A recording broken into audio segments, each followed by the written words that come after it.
Welcome everybody to the Financial Griot podcast. This is lovely. I hope that you guys are having a lovely day. Okay, pun intended. People usually do that to me, so I'm going to do that to y'all. And I hope that you are having a wonderful week wherever you are. And today I am joined with Lawrence, the other 1/3 of the Financial Griot. Unfortunately, Atlanta is not here with us today. How you doing, Lawrence? I'm doing amazing. And just for the record, Alana is not here because she's picking up her cat from the groomers. And that's literally why. Just to let you guys know, she's the third person in the Beyonce group. I don't know who the last it was. It's Michelle. She's the Michelle. Oh my goodness. Call it what it is. She's going to be mad when she hears this. Yes, Atlanta. I hope you enjoy Bruno's wonderful pickup. She's literally the gentrifier at this point. She came into a neighborhood. She's gentrifying it. She got her cat. She's picking up from the groomers. Yep, she's the gentrifier. I'm pretty sure you're having a latte right now, Atlanta. Yep. Exactly.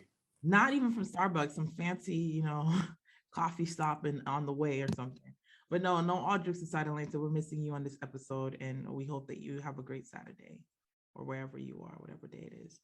Lawrence, what are we talking about today? Because you've been reading books, right? Or I haven't been reading books. Let's not add the extra S to this. Let's not do this. let's not create these lies. And second, I haven't been physically reading a book. I did upgrade myself, or me and my wife upgraded to the Amex, and which provides us with free Audible. Amex gives all types of free stuff, but that one is also a part of it. If you're a brand ambassador for MX, just hit us up at the financial at gmail.com, because we don't mind. It's financial. It's actually really on brand. Yeah, I'm just saying, y'all know. Rich people live differently. We get free stuff. You get that MX Platinum, it's a whole different level. Lauren said that MX Platinum. So y'all hear this, right? They treat you with respect. Okay, guys. Okay, we're gonna be serious. Lawrence, light flex. So you were with your MX platform, right? Platinum, whichever one. Platinum. Get it correctly. Get it correctly. MX listening. We're just practicing. If you guys give us a brand deal, we're pretty sure we'll get I could run through this for people. Just let you know. So there are credit cards that are good for you. I know it's been pushed in the media and in society that debt is bad, especially by Are you deep diving into? I'm deep diving real quick. Debt is bad, but in truth, debt is not bad. Debt is just a factor of life. It's like gravity is bad. It doesn't make any sense. Like you fighting against the sky, it doesn't make any sense. Debt is just debt. Credit cards are just credit cards. How we use them becomes like the problem, right? If we don't use them correctly, they could create toxic environments for us. But if we do use them correctly, it can actually work to our benefit. For example, me and my wife this year in 2021, we received $500 from the credit card companies. That's dope. Instead of just the interest, they also give us cash back, rewards, so on and so forth. So ultimately to the tune of $500. So that means I didn't pay them, they paid me. So in that accord, there are cards that are great, especially if you're at different stages, or even if it's part of your lifestyle. For example, me and my wife love to travel. In 2022, no matter if this Omicron or not, we're gonna still keep rolling with it, and we're just gonna roll into to catching COVID internationally if we need to. So ultimately, we upgraded ourselves to the Amex Platinum, which offers a couple of things. One, just to make it completely clear, the annual fee is $695. It hits you off the top, but they provide you $200 for hotels. They provide you $200 for flights. They provide you $200 for Uber and Uber Eats. So whatever combination that is for you. Equinox as well. Yes, they provide $300 for Equinox. They provide $100, which is divided in two for Saks Fifth Avenue purchases credit per year. They also provide the $179 credit for Clear, which lets you kind of fly through with your biometrics. It's an upgrade to the TSA PreCheck, but they also provide the TSA PreCheck and global entry. So there's a lot of good stuff in there. There's a lot of good stuff. And on top of that, they give you $240 for entertainment purposes, being either Peacock, which is an app, Audible, New York Times, and even or Sirius Satellite Radio. With that being said, it's on point. Huh? You had opted Yeah, out. we opted. Well, I try to tell my buddy about the Sirius because he has it. The first thing I always do in my mind, I'm very much people centered. So I'm like, if it's something that you're using, I'm like, hey guys, I'm getting it for free. Technically, you pay me half. That means half your cost, and I also get a little bit on the side. He didn't understand the deal, so I'm like, okay, whatever, bro, do you? So now I'm getting free Audible, and then I'm also getting free New York Times. So sometimes you can't explain to people what they can do better. You could try to offer them the hand, but if they just want to pay whatever they want to pay, let them pay. Ain't my situation. I even told them I don't care for Sirius. I don't listen to radio that much, but I know you do and you have it. Why not, just let's figure this thing out so we can make this work. Okay, awesome. I think there's something that you said that in the beginning that you set off this tangent of debt is not necessarily bad. And that's actually contrary to what we're hearing online. Everyone's screaming debt free. Everyone's goal is I want to be debt free. And it's plastered on TikTok, it's plastered on Instagram, LinkedIn, and Facebook. What's making you feel so strongly that as a society we've given a wrong message about that? I guess let's take it from the top. I guess this episode is about debt freedom and stuff like that. I guess that's what it's gonna be. I did get a DM from a young lady. I guess her biggest push was that debt free has worked for her or something to that extent, but she couldn't understand why I was saying that you don't want to have too much cash in your savings account. Right. And I told her it's about the math. She's like, well, is money just about math? I'm like, yes, money is math. Like it's just $1 plus $2 is two. I'm like, or three. I just looked at her. It was just very confusing how she interpreted in her mind that money is just emotional. And I know where she got it from. And it was because of the proliferation of finfluencers like financial influencers. They call it finfluencers, okay. like Dave Ramsey. So he was like the first one that's really pushed out there, along with Susan Orman and so on and so forth. And his major push was to let people know that debt is bad. Because a lot of people are, especially in America, a lot of people over 40, and even, a lot of people over 40 were dealing with crippling debt that they put themselves into. His message started to resonate with them because he kind of simplified it. So he didn't kind of, tell them what the numbers are. He didn't create financially literate people. He merely say that, hey, if you want to pay this, it's going to work out for you. So he pushed the message, he branded it, he packaged it with godly religion, like godly scripture. So that was his claim to say. Like, but in truth, it was never that bad. The problem is how you use that. The reason that Dave Ramsey had a big issue with debt to begin with is because he was caught, like with his pants down, especially during the housing crisis. Around that time, he had a ton of real estate property. So he was basically a real estate investor, whatever that is, quote unquote, big quotes and quotes. So they typically gather a lot of homes, and then they kind of rent it out and say, hey, now I'm cash flowing a certain amount of money per year, and I'm a real estate investor. The problem with that direction is that you carry a lot of debt with you, which is way more than the average person. So let's say if you have a portfolio of maybe, let's say $3 million, you might even have debt upwards to 2 million or 2.5 million. That's literally how you're doing. You're leveraging one thing versus the other, and you're hoping that everything continues down the same path, being that, hey, your tenant's going to keep paying, everything's going to work out, and then the housing thing crashed, right? The crash happened, and as they say, it's not just one thing that falls, it's everything. That means when the housing crash happened, the economy tanked, some jobs, basically kind of like 2020 for us, or even worse. Exactly, I was going to say that. That's like people lost their all types of things, and people went into a tailspin because of their debts. Because of that situation, the banks themselves, being co-owner of your home, called his bluff. Basically, the bank is like saying, like, well, technically, we let you ride out with all these homes, and you live in well and stuff like that. But can you pay us for half of these? Or, because we don't need to have so much liability on our books.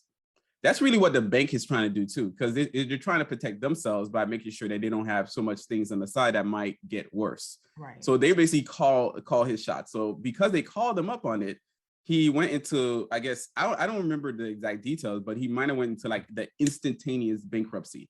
So the stress amongst, like, somebody call you and says, hey, you owe me like $1 million. It's not like you owe me $50 here. It's $1 million. It's pressure. You panic, and I'm pretty sure that level of stress, trauma, PTSD really messed up how Dave Ramsey perceives debt structures. And then he passed on the message, that fear message, to everybody else, either because they went through it themselves, because they bought way too bigger homes back, you know, in 2007, 2006, they were buying homes that they couldn't afford, literally could not afford. It's like, oh, everything went down. Because I remember my parents, Go ahead.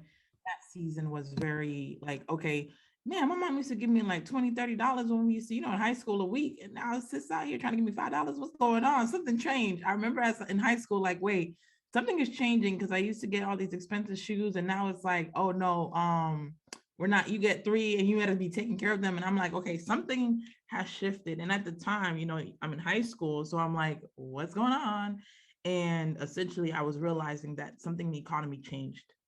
And it wasn't until like I'm looking back, I'm like, oh yeah, that was that whole time where foreclosures and everything else, people were over leveraged. And at the time, I think they owned like 2 homes, they had land. And so now that whole over leverage thing was becoming real. But I realized we were living pretty decent for quote unquote middle class in our areas. And I was just like, oh crap, like, wait, something is wrong. And I do remember the way my mom like was more pressured, and her and my brother's dad at the time were really pressured, and they put a lot of pressure into the relationship. So the relationship broke up eventually. So I do remember that season that a lot of people went through very traumatic things. And to tie it to COVID, people are still going through, and to be honest with you, we have not seen the results of COVID. We are beginning to see it. We talk about it all the time. People are leaving their jobs, all this stuff is happening. But what happens when you can't get back into a job and now it's taking you 11 months? Now you're going to be over leveraged on your mortgage. I do feel like we haven't seen the big repercussions of what happened in 2020 yet. In the same way, people are going to probably gravitate towards that debt free, because they're going to say, well, it was because I had debt. It was because I had debt. And not necessarily it's because they weren't diversified enough and they were over leveraged in certain areas, and not, like you're saying, leveraging debt for your benefit. Because especially one of my business mentors said that, like, at this point, if you can get your hands on the business loan, the percentage in which the interest is going to be invested to you is so low, it doesn't make sense that you're investing that much your own capital when you could just leverage the bank's capital for a while until you go to the next level. Because that money you spent this year, you could have just invested it, and that money would have at least 30% increase, and it would have been $30,000-$40,000 on your cash flow for you. So it's like all these different things. I think we do need to understand leveraging, but then you're right, there's a psychological aspect that's happened, because if you get a call for $1 million and you don't know how to kind of sit back and think, you're on pressure, and all you remember is the trauma. So now the message is, it's like that person that goes to the bad relationship and instead starts saying all men or all women. Well, no, you know, choosing and the types make a difference, because you might be with somebody else and relationships are so beautiful because of the person you chose. So definitely, I think there is a mindset shift that needs to happen with a lot of us, because that message of debt free is allowed. It is not a little message. Yeah, it's intoxicating, because you see people and then you hear their story. But in truth, like my godson, who's like 4, you know, he's debt free. Like debt free is nothing. Oh my God. Like it's of no kind. Yeah. My godson, who's like 4 or 5, like, you know, like he's debt free. Like being debt free is of no consequence. It's just it's just how you manage your money. Because you could be debt free and have zero wealth. You could literally be debt free and have zero wealth. I have debt. And I try to explain that to people, because even though they see that I have over $600,000 in net worth or wealth, they're like, "Oh yeah, you don't have that." No. Where did you get that interpretation? Right. I literally have I have my assets are 900,000, my debts are like 300,000. So therefore, there's the difference. The difference in wealth is how much my assets minus my liabilities.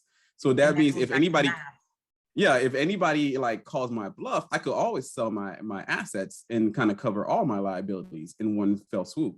So it's not a big deal for me. So the idea is not just to think about debt as being bad, but understanding the math behind everything. And this is where we get into the math, right? The math is very simple. If your debt is taxing you at, maybe, let's say if your debt is taxing you at 15%, it's bad. Yeah, it is bad. But if you're making, let's say 30% on the side on something else, then that's the difference of 15%. That's really what that is. If that's exactly the one-on-one coverage, that's what that is. So when you think about like mortgage, for example, most mortgages fall between like 4%. Whereas people's like, oh no, you got to get rid of this mortgage, get rid of this mortgage. But you could have been making on the market based on this extra payments that you're trying to do towards your mortgage. You could have been making 20%, 30% the last 2 years flat. I don't even have to bring up the numbers for you. Like, it's literally how it works. So the big thing that people need to remember when it comes to financial literacy, it's about money management. It's not about crunching every last number and data point as much more as how do you manage your money better in order for you to have better control over yourself, your financial destiny, and your goals. That's all it really is. I think there's something hilarious that just came to mind, how you're breaking down math, and a lot of people are like, we don't teach financial literacy. And what I hear is, were you paying attention to algebra? Were you paying attention in basic arithmetic? Because what I'm saying here is, if you have a mortgage that's literally charging you, let's say 6% of interest, but now you're like, I want to be debt free. I want to have like no mortgage, so I can say that I'm debt free. You could have essentially taken, let's say you were making an extra payment of $1,500 every month, invest it into the market, get a return anywhere from 20 to 30%. Because if we look at the numbers, like you have the Pelosi tracker, and what was it, 35%? Was it tracking? Nah, that portfolio itself is tracking on average for the year 50%. Ooh, okay. It's a nasty. It's not even close. If it was like 1 to point ratio, I could see what you're talking about, but it'd never be close. 50%, and then your 6% interest. When you look at the math is mathing. Okay, the math is doing its work. But then there is something to be said though, because I do understand that for some people it's purely mental. Like, you could say that all the time. Like, you could put it on a board. 6% interest. If you took these extra payments, invest, like here's the tracker, invest in these for the year, you would be up about 50%. How much percentage are you losing by just paying your mortgage off early? Yeah. Some people, and in truth, some people, I don't know why, but they feel so debilitated by debt that they feel more comfortable and they sleep better without it. But in truth, yet again, it's a mastery of self. So if you're not 100%, like, if you're not balanced, I could tell you're not balanced. It's easy. It's because the way you act and interact with decisions and choices, like, I could see how it kind of flusters you. In truth, it's of no consequence. If you understood the math, you'd be less anxious about it. Understood mean, like, if you looked at the numbers, if you literally took time and looked at the numbers, you'd be like, oh yeah, that makes a little bit more sense. But the reason you feel anxious is because you're not knowledgeable. Like, anxiety is lessened with more knowledge. It's just what it is. So when people, and that one young lady, even at the beginning, because she's like, I need to talk to you. So like, I have to call you on the phone or something. I told her at the very beginning that, hey, my points, a lot of people don't like my points because it's gonna make them mad. So mid-conversation, after 2 sentences, she was already mad. It made no damn sense. I warned you about this conversation. I warned you where this could go if you're not open and understanding of where the dollar bills are. I could teach you how to do this better. But in truth, people don't want to know that. And it was something about the way she addressed it. Like, yes, she's debt free, but she doesn't know, on average, Black boomers themselves are not in a position to retire. They're going to retire broke. Why? Because in between, it's not the savings that saves you. You having a large savings account, that's cool and all. But if you don't have the investments to carry you for the next 20, 30 years of life, then you have failed in your mission. Yes, you had a lot of savings underneath the bed. Yes, you have a lot of savings at the bank for 0.01%, but the value of that money every year drops only because of price inflation. This is another one of those concepts that people don't understand. Like, do we understand, like, every company is putting their foot on our necks after COVID? Like, literally, not only gas. Look at what you're paying for milk. Look at what you're paying for eggs, as they would say. Things have changed. Going to the grocery is costing you a lot more than it was yesterday. And if you're doing dollar for dollar exchange, you have been losing, because your dollar now is not worth the same. It's not the same dollar anymore. It's operating differently in the ecosystem of the market. And there's so much to be talked about in our society, because there's two folds. There's a psychological effect, but then there are some things that we need to be a little bit more pragmatic and very clear that not acting is a choice. And not acting is something that can affect you. And I think people want to be more safer, but then it's like the risk that you never take to move might mean that you stay in the same pay bracket for the rest of your life. The risk of not going to love again might mean that you will be the person that's maybe 70 wishing that you would have had a family because you weren't willing to take the risk. Like, I know it sounds a little dark and weary, but no, these things that we think that are keeping us safe are actually causing us to go through harder, more difficult situations. Like, I know one of the decisions that I made 2019, actually. I made a decision in 2019, and it was based off of probability of different things. I made a decision that if I don't go into business now, the risk that I'm taking that I think it's a big risk now is not a big risk. It's going to be a risk if I have like 2 kids, my husband's whatever, and I'm just like, hey, you know what? I'm going to go ahead and do this. He's going to be looking at me like, you going to do what? Like, do you not see these 2 children here? Do you not understand? Not that you can't start the business when you have children, but the risk becomes higher. The difficulty of it becomes higher. So right now that I don't have that structure, I put in my mind, if by 33, this does not work, right? I did all the math, did whatever, I still will be fine going back to a different path. But I knew that the longer I waited, the more difficult that decision would be made for me to take the risk. Not that I wouldn't be able to take the risk later on in life, but the options and the way of the decision would be different. It would weigh differently on my heart, because I would like, oh my gosh, I'm taking this. What would happen if it's not working, but I still have to provide for the children? I still have to be very present. And the mental taxing that it does to start a business, especially if you want to do it the right way, is a lot. It's on a very high level. But I knew that taking the risk at 29 wasn't a risk at all, because of the amount of time that I could just go back on the other path and just be I would literally be fine. And that's because of the education, my experiences. I still network with people from my industry. Like, I still say no. I'm not crazy. Like, I still say no. Like, I meet with like my managers that are moving up in, like, higher levels in their companies. I still say in awareness, because I'm not oblivious to the fact that I want this to work. I'm putting work to work it, but there is a possibility it may not work the way I envision it. But the risk I was willing to take came off of the back of understanding math. Like, it's going to cost me more to make the risk in 5 years. It's going to be more taxing physically, mentally in 5 years. So I made it now with a timeline of like, these are the goals and these are the metrics that I need to meet. And even coming into from our company meetings that we did for a couple of days ago, it was about like, we haven't done a good job this year of measuring our progress and our regression. And so everything now is measured. Like, everything, if you go into our project management, everything from not only the finances of the business, but like the time and energy that we're putting it in, because incrementally you can see when something's not working really early. And to piggyback off of James Clear, 1% improvement over every day becomes a big percentage of improvement over a long time. But 1% of not doing anything becomes a big problem on the inverse. And so I say all this to say that when you are trying to be quote unquote safe, a lot of times you're actually causing yourself to lose on opportunity because you're unwilling to take the risk. Oh, go ahead. Yeah, it's gonna be a little signal for that. But ultimately, I think based on this, I actually learned something this week, or at least I posted it on my IG, that rich people, poor people spend in a straight line. Rich people spend in a circle. What that means is that it's a point-to-point interaction between your time and your efforts in order for you to buy some product. That's how poor people spend.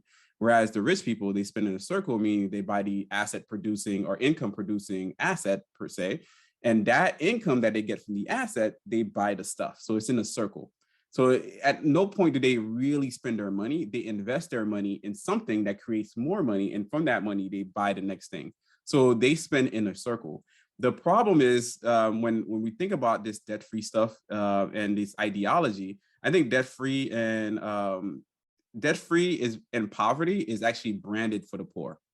It's marketed to the poor. Whereas the rich, their branding is risk, leverage, and overall reward. So it's all about the knowledge and understanding. So for the rich people, it's a different thing. But for, let's say a message like Dave Ramsey's message, one is Financial Peace University. That sounds kind of interesting. One, financial, I don't know anything about that. Peace, what do you mean peace? And university, I've never been to a university. That is a branding for poor people. because it encourages your mind to think, oh my God, that's beyond me, and now it's available to me because it's provided to me at the church, or so on and so forth.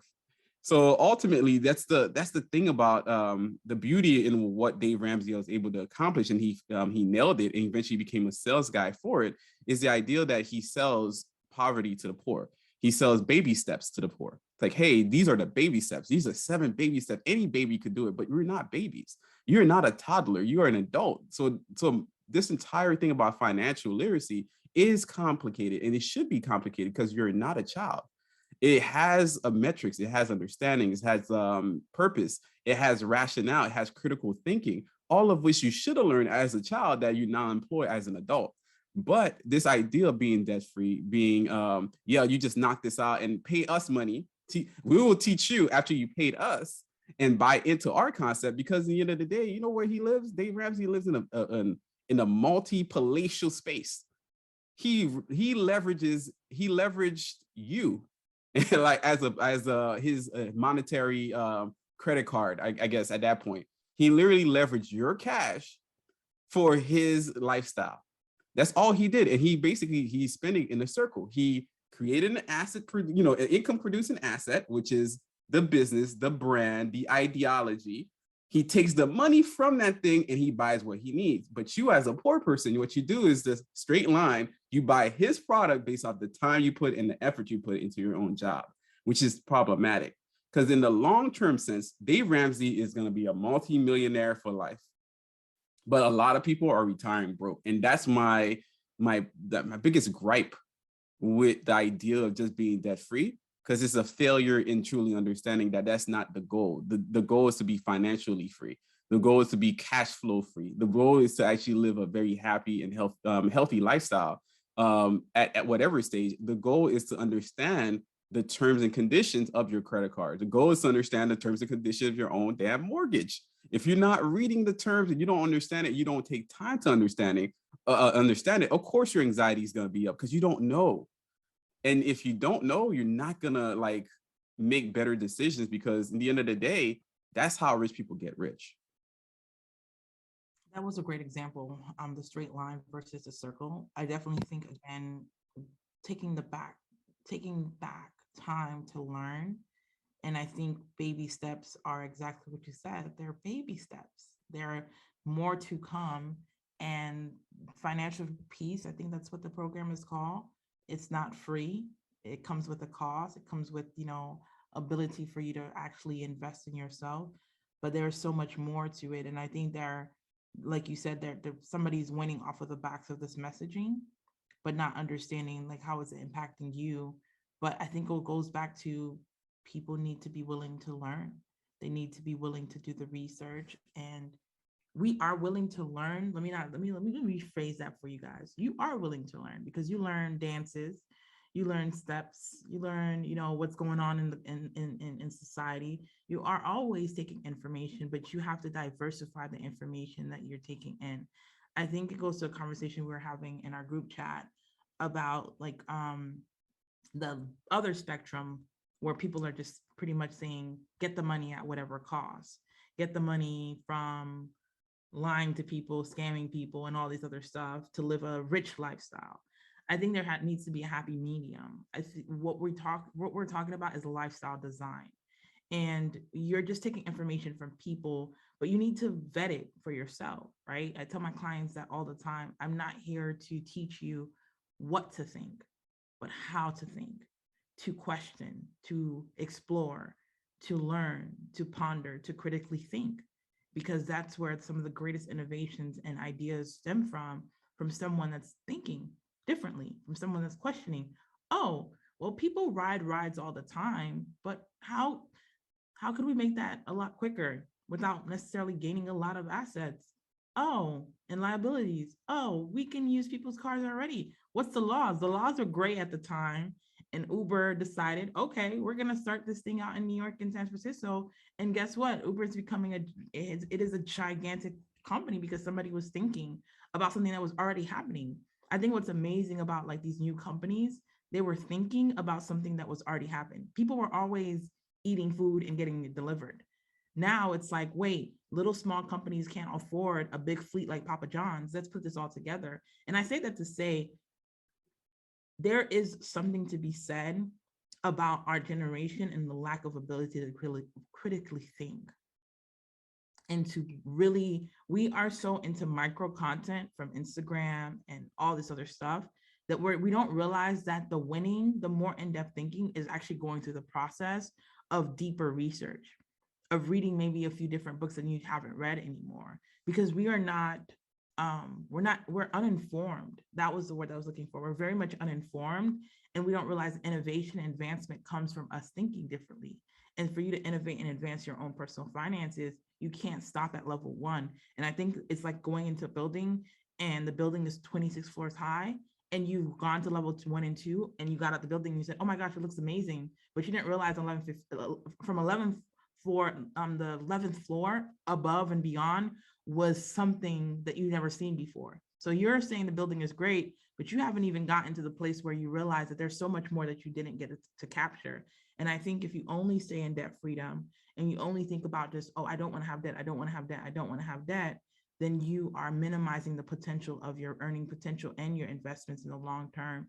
And it's okay to say, I don't know. If you're listening to this and say, well, Lawrence and Lovely are talking about this stuff and it sounds great, it sounds amazing, but I have no idea where to start. I'm going to do a shameless plug here for Lawrence. Not that he needs it. He's doing really fine by himself. He's out on these interwebs. The neighborhoodfinanceguy.com.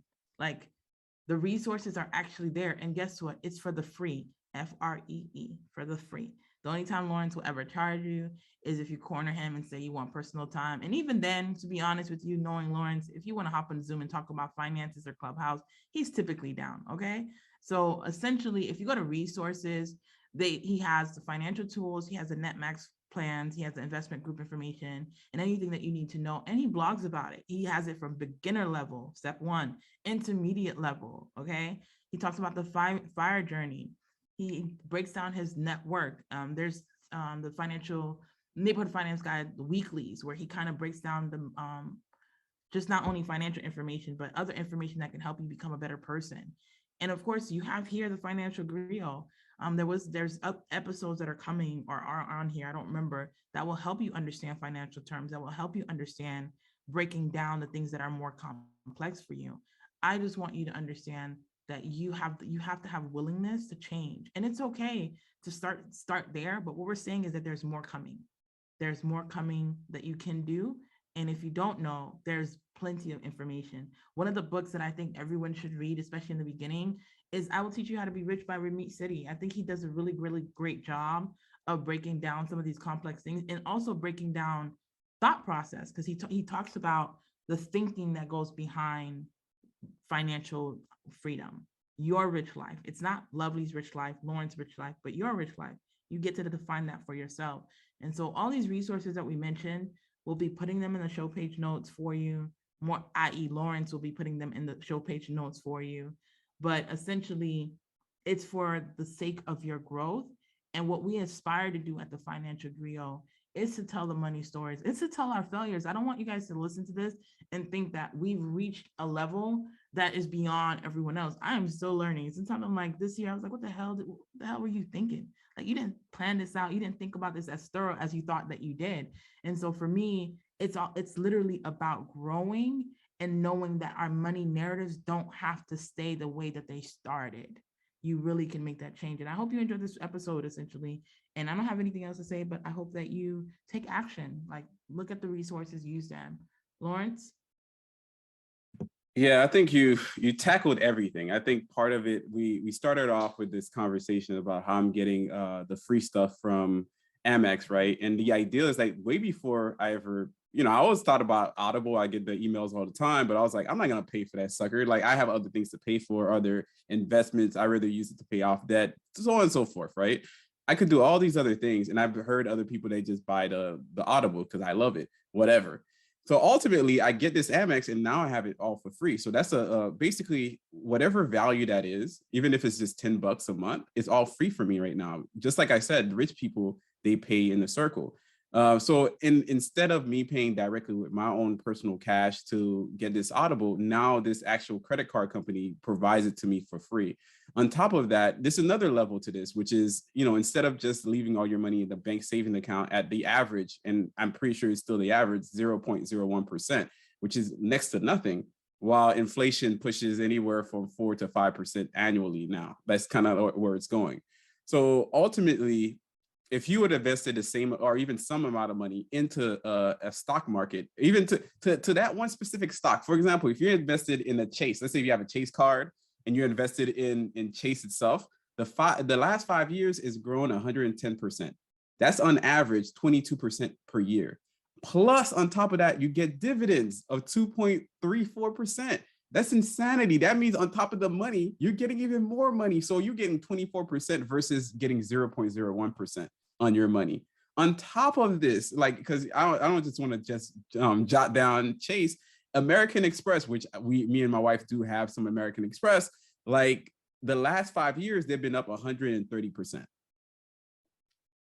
That's on average almost like 25% per year. Plus, they have their dividend of 1%. So there's always this, there's a way you play this game that is very much more, and it's more important and indicative of what you end up doing, because it's one thing to just become debt free and just sit there. This is one thing to have a massive savings account and just sit there. But in truth is, how do you employ this cash so it can make more money for you becomes very important.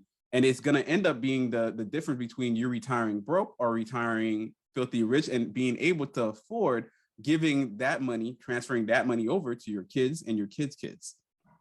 And that's what we're trying to say with this entire episode. It's not to say that you don't want to be debt free, because, hey, do what you want to do, but understand the terms and conditions as to how you put yourself into debt freedom and not have enough savings and investment to provide for your future.